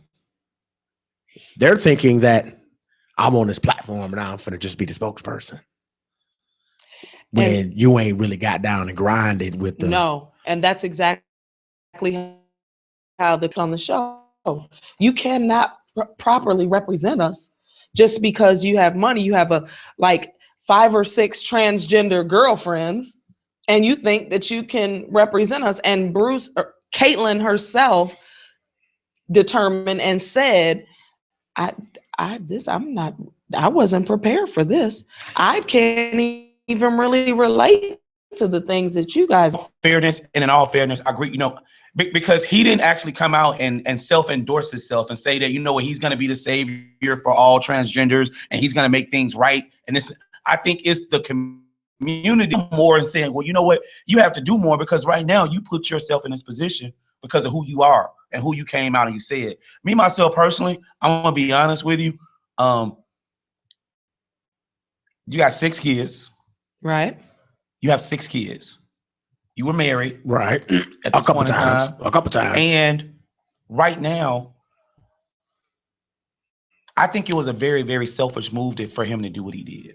And the reason why I'm going to break this down, and, I'm not judging this man or anything, but, when your grandkids, because you're going to have grandkids, how to communicate this information to them when they come up to you and they say, well, you know what, grandmother, we understand that you used to be our grandfather, so how do we, you know what I mean? I can really care less about Sports Illustrated right now because I think that, as you had stated earlier, once you take that transition from Bruce to Caitlyn, everything that you had in the past is gone. Yeah, let's be real. Bruce Jenner still did. He won, 10 gold medals. Let's call it what it is. Truth be told, he still looks just like Bruce Jenner. He just looks like. But you didn't change your name. You didn't change your name. You didn't change your name, and you're up on a completely and entirely different identity right now. That was in the past.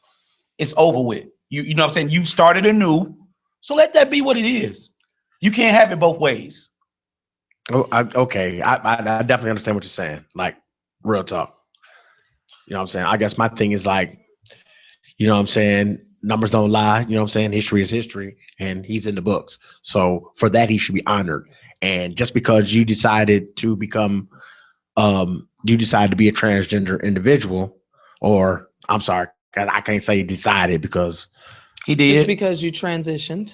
Because you transitioned, I don't think that you should be the poster child for this particular community. Like, I mean, just as much as I don't think that President Obama should be the poster boy for all black people. I mean, it's the same thing. Right. You know what? You got any last comments on this? Well, I mean, you think Sports Illustrated is bogus for this? I mean, is doing what they are supposed to do, and that's get readership and make their money. They're doing exactly what they're supposed to do. Business is business. Hey, well, call me when the swimsuit issue here. But I'm just saying, this is that publicity that I was talking about as it relates to Wilmore. What makes what Bruce is doing any different than what Wilmore did? You take your platform. Well, it didn't involve surgery. Wow. Okay.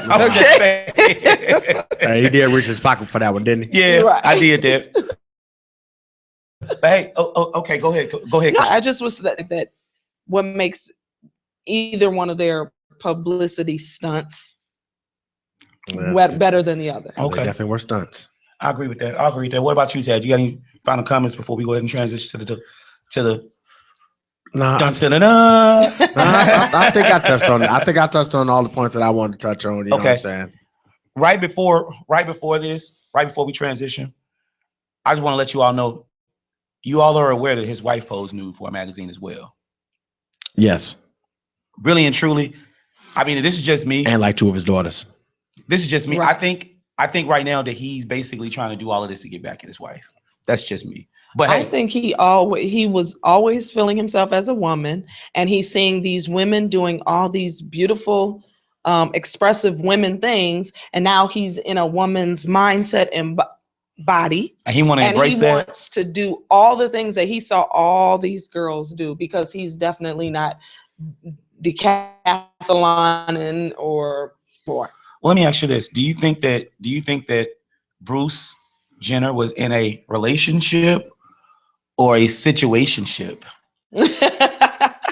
Because that's what we're gonna be. That was a perfect setup. Jerome, so amazing. I think he started out in a relationship, and it kind of became. He came in.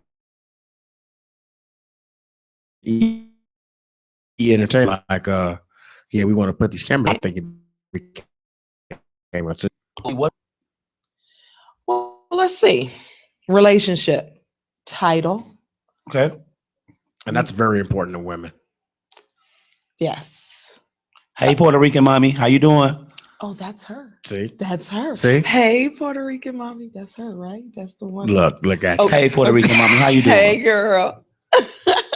Anyway, you need to be reading the definition.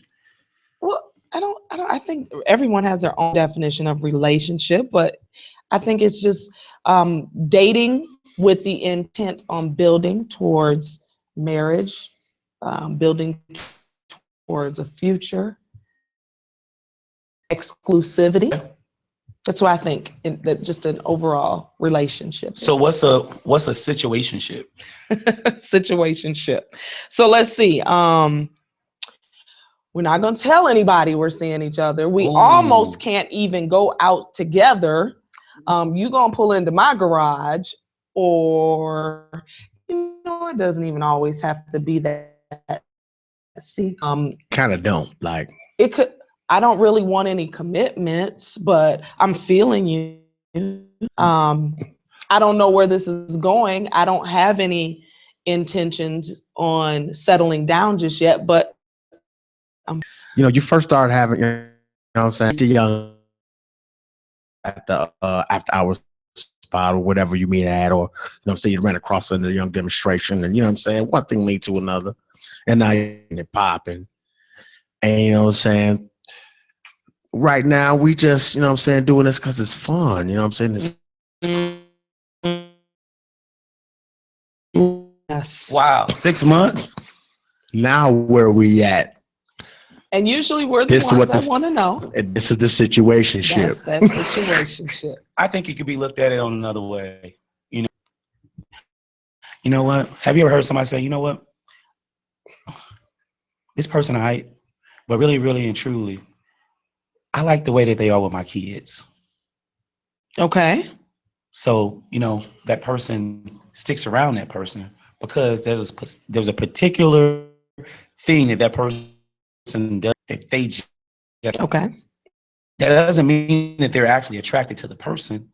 They like what they do to that basically is convenient.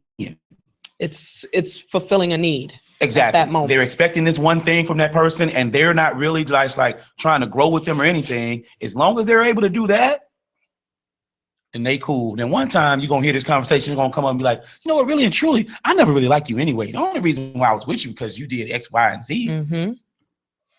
Yeah, that's the worst. Like real talk. That's not good to say. That's not good for it to be said too. That's just not good.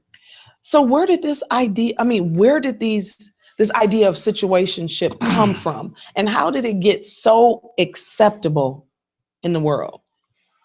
How do relationships phase out and this come in? It's just as simple. Some people fall in love. Some people just fall comfortable. Oh, that's interesting. Like that's the truth. One of the main things I think that creates a situationship is because women are definitely guilty of this. They got a man for almost every day of the week. And you know what? He's gonna be the man that's gonna pay my cell phone bill. This gonna be the man that if something break down in my car, I call him. This gonna be the man if and something happening in the kitchen, I call him. Mm-hmm. And basically these people are feeling a specific need, and they just those are different situations, I think. And sometimes men be like, you know what? Hey man, I got my old lady at home, right? Mm-hmm. But whenever every Wednesday. Right. Man, I go out and old girl, she got that thing, man. She really, really put it on me, man. She ain't my old lady, but this is just where we at right now. She do the things that your old lady don't do. Yeah. That will put you in a situationship. Yeah. Right. I would never put you in a situationship. It's a lot of women out here. It's a lot of women out here that's really, really holding it out. Riding it out. You know what? Eventually one of the two things gonna happen. I'm gonna send a bogus friends request and put something on Facebook, and I'm gonna act like that she cheating and we called them. or you know what? Whenever she die, I'm gonna be right there in the wing waiting. Right. Just not even from a standpoint of him having somebody at home or her having someone at home, but just the fact that the lack of commitment. People will date, they'll have a good time, as Taz said. They'll even do little things for each other, but there is no commitment. And then it becomes so comfortable, and someone is sticking around waiting for either the breakup to happen, or he's gonna get so tired, or she's gonna get so tired of doing X, Y, and Z that she's gonna be like, that was my A1 day one, that was my ride or die, so I'm gonna go ahead and marry him or marry her. Mm-hmm. Where did that concept come from? You know what? I'm a real firm believer in this. You know what? A relationship is something that you have to establish. Mm-hmm. It's something, it takes hard work. It's more than just saying, you know what, I just seen Quita, you know what I'm saying, she looked pretty good, I'm gonna make her my girl. Okay, well now what? You're gonna have to get to know this person. You're gonna have to, go through some struggles. You're gonna have to commit to this person. You're gonna have to build with this person. Sure. A situationship is just like, you know what? As long as this is in order, and that's fine. And the person really and truly, there's a winner and there's a loser in a situationship. Right. The winner is a person that's getting pleased, and the other person, the loser, is a person that's actually settling to be in a situationship. Well, you brought up a point of people get together, they have to get to know each other. I'm gonna make her my girl. Now what? But whatever, the courting, getting to know that person, and just because you guys are exclusive, why can't you be building off of that? Well, that I think exclusivity. I think that honestly, if you are in a situation where you with an individual, you courting them, you know what I'm saying, y'all on the phone and we going out to dinner and it ain't, you know what I'm saying, like sex ain't came yet, that type of stuff, you know what I'm saying? I think that is the actual foundation of the relationship. Because let's be real, if you in a situationship, you ain't worried about all that. You sure aren't. You're not answering a whole lot of questions. Bang, don't bang, ask. Bang, bang, bang. Oh, God. I'm just saying. You ain't worried about all that. Any questions? We ain't. That's the easy go to is, but we not together. We just chilling. Right. You ain't my girlfriend. So got to pull that one right out their pocket. Right. So is the situationship just about not having to own up to the responsibility and the vigor of being in a committed relationship? Because you don't have to. Towards something. It's not all about that. You don't have to. Who settled first, men or women? That, you know what? Definitely men made it easier. We you know what I'm saying? We made it easier to say, well, okay, this is all you want? Yeah. But so what I'm saying is, so women settled first. Well, we you know settled what? for. I think that's an even playing field. Real talk. Because you know what I'm saying? I know some cats that you really got to sit back and be like, B, this is what she's doing to you, son. Mm-hmm. You know what I mean? This she doing this, that, and the third. Yeah. But she fine though. You know what I'm saying? So I mean, like, so that. Right. I don't even got to go into as far as women go, just because women are just more emotional beings anyway. Okay. So I think that's it depends on the individual. I just really want to know where this breakdown happened, where the change happened, where it went from, him following you home from school every day with that rose to, okay, it is what we happen. Well, mistresses, a mistress has, there's always been a mistress. Mistress women has always been around. There is, I know people personally right now that got mistresses on the side, and they've been dealing with it for 20 years. I know cats. So thug life, one wife, mistress, and a girlfriend. To answer the question, I think it was women then. Okay. I think it was women because, a woman, I don't know what it is, but if you're consistent with her, then she is going to be just as consistent with you. So two single people? Are you saying two single people can't be in a situationship? Because yeah, two people can be in a situation. Okay. Single people can be in a situationship. I agree. No doubt about it.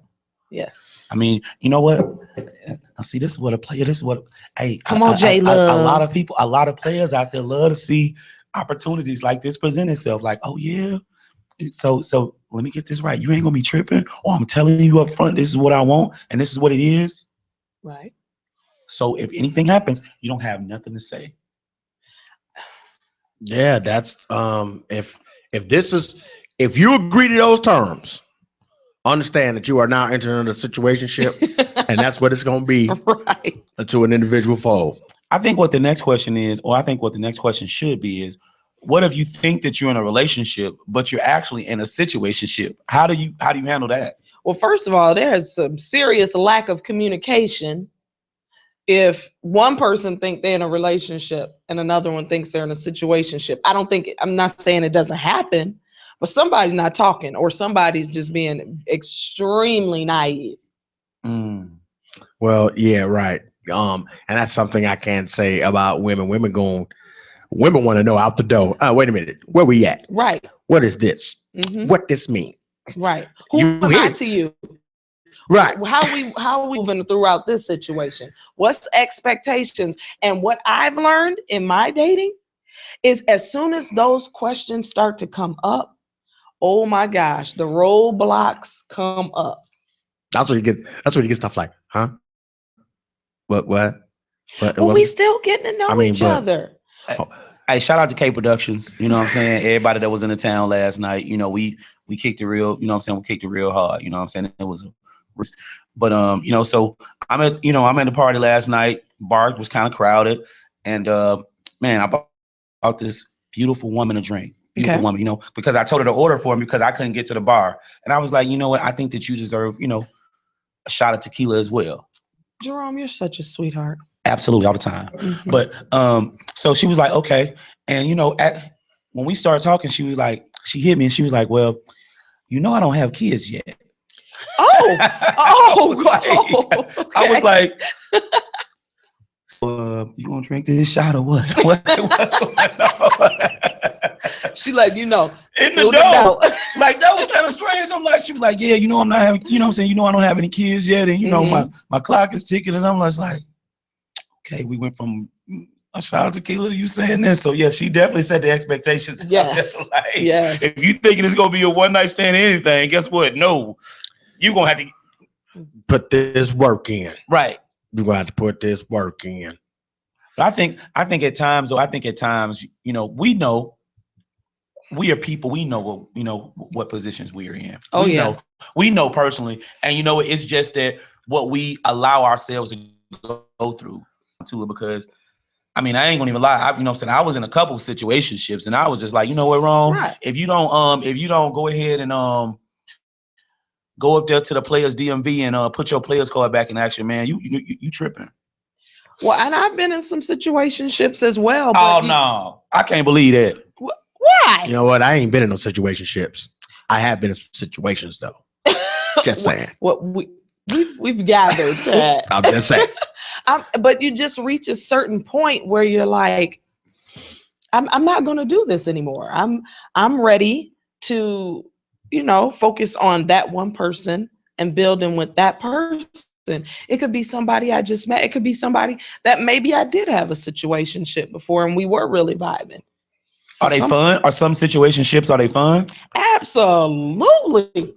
They all should be fun. Right. You know what I'm saying? I mean, I like to have a good time. Right. But I mean, I figure like, you know, I guess, you know what I'm saying, I can say I was in a situationship, but I do, you know what I'm saying, like feel what you were saying. I really just had got to a point where, I mean, it had nothing to do with me going with someone else, but like, I just knew I didn't want to be with her. You know what I'm saying? I knew she wasn't the one for me. So I, you know what I'm saying, tried my best to remove myself from that situation. But she served whatever purpose for whatever needs you had. Oh yeah, it was real fun. I said it. I sure said it. Right. Like, it was real fun. But I was you know trying what I to mean? be PC, but hey. Go on. But this like, is virtual hustle radio. Time, so though, we like, might as well go and throw it on out there. But at the same time, though, like real talk, I knew that she wasn't the individual that I wanted to like build a relationship with. Okay, well, let me, to that point, I'm sorry, Jerome, let me ask you, if we know that that's not somebody that we ever intend to build with, why do we even entertain that? To me, people get lonely, you know. I mean, I'm not going to even lie. Like, you know, like I was single for a while and you're not anymore? Nah, I don't think that I'm single anymore. Nah. You know how you wake up in the morning and you drink that cup of orange juice, like, man, this orange juice was fire. Oh goodness. And then 3 days later you ain't got an orange juice, you're like, man, I wish I had that orange juice right now. Right. That's what it's like. That's what it's like. You know what I'm saying? You like, it's something about an individual that'll make you really be like, you know what? I think I'm finna go ahead and I'm finna pull this stunt. Or I'm finna go ahead and I'm finna be, you know what I mean, on top of this, that, and the third. Oh yeah, absolutely. But like, My question to you is like, do you feel there are a lot of women now settling for the situationships? I absolutely do. I think there's a good number of women that they want what they want and that's what they expect, and they're not going to settle for anything less. But to Jerome's point, there comes a time when the loneliness sets in, or I want the company of a man. I want somebody close to me. I want to snuggle with somebody at night. So you settle for, somebody that may not fit the bill, but they serve, the purpose of helping with that loneliness. Say they serve that purpose that evening. You know what? I'm gonna ask you a question. Do you think if you all slow dance a little bit more to make it a little bit better? Yes. You like to slow dance, Quita? I love to slow dance. You know what? And the crazy part about it is, and this is true stories, ladies. If y'all out there, this is Jerome Thornton, aka J Love, talking right now. I can't slow dance worth a lick. What? I can't slow dance worth a lick. I never do. I never do. I was a player in my past life, so it's a I don't. two-step. You gonna teach me? Yes. Well, hold on. Puerto Rican mommy, it's just a lesson. I'm just saying. She ain't jealous. No, that's not a situationship. If you like, I'm just showing respect. If you got to teach them, or if you want me to teach them, it's just a lesson. Indeed. So I like to thank everybody out there for listening to and tuning in to Virtual Hustle on IntellectualRadio.com. We're gonna go ahead and take y'all out through the show with our homie that was on, Mozella, representing the Our City movement. Yes. And the name of this joint is called Slow Dance. For everybody that's out there, if you got a woman, please slow dance with her, even if y'all are in a relationship or a situationship. Right. Thanks for tuning in. I'm Jerome Thornton, aka J Love. And I'm Calypso. And it's Tapped In. And real quick, I just want to shout out to the Thornton family. They really showed us a lot of love out there in Portland. So they made us made us feel real comfortable. You know what I'm saying? We needed like a whole 20-minute segment to talk about how our people treated us in Portland. We're gonna talk about that on the next show. But let's go ahead. Yes. Let's go ahead and get this slow dance on. All right. Yeah, they definitely took good care of us. I can't wait to go back. All right, here we go to music.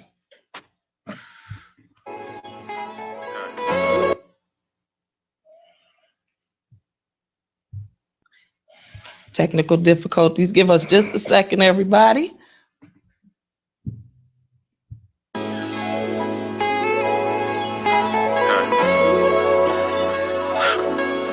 kind of lost right now. Hopefully you can help me find some love on the dance floor. Yeah. Can we slow dance? Can we turn this club scene into a romance? Can we step onto the floor and maybe hold hands? If you looking for someone to love, baby, this show chance. Can we fall into a world of infatuation? Just me and you, and I'll be one of the greatest influences you ever knew me, never known. Truly, my queen, you deserve a throne and even more. Now, can we turn this castle to a home forevermore? See, I adore you in many ways. I'm so amazed and truly amazing. Forever you are. The sky can never define you. I know you a star. We don't even have to be close, and I know you my heart. All your nights all alone, empty thoughts in the morning, yearning for a sense of belonging.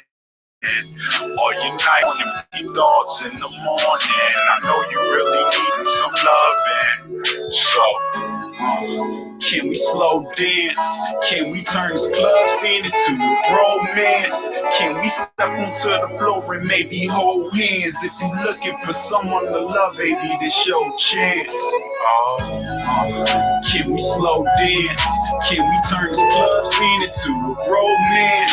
Can we step onto the floor and maybe hold hands? If you looking for someone to love, baby, this your chance. Can we step into a love with no limitations? Just me and you with no worldly concern of others, never minding what they do. It's a blessing you here for me. It's important I'm here for you. We must focus to make it work. I want to learn to dance with you, making music forevermore. Your love is my favorite tune. As beautiful as the morning, as warm as the afternoon. And tonight, since I'm with you, can I sing a song to you?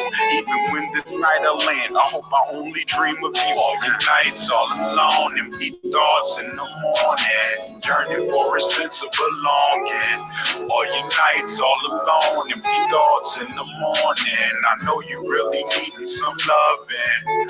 So, can we slow dance? Can we turn this club scene into a romance? Can we step onto the floor and maybe hold hands? If you looking for someone to love, baby, this your chance. Can we slow dance? Can we turn this club scene into a romance? Can we step onto the floor and maybe hold hands? If you looking for someone to love, baby, this your chance. Stepped onto this floor and it just seemed to come alive. We stepped onto this floor as if it was just you and I knew that we would get here from the moment you arrived. You see, it's something about your eyes, your mind, and your thighs. Can we slow dance? Can we turn this club scene into a romance? Can we step onto the floor and maybe hold hands? If you looking for someone to love, baby, this your chance. Can we slow dance? Can we turn this club scene into a romance? Can we step onto the floor and maybe hold hands? If you looking for someone to love, baby, this your chance.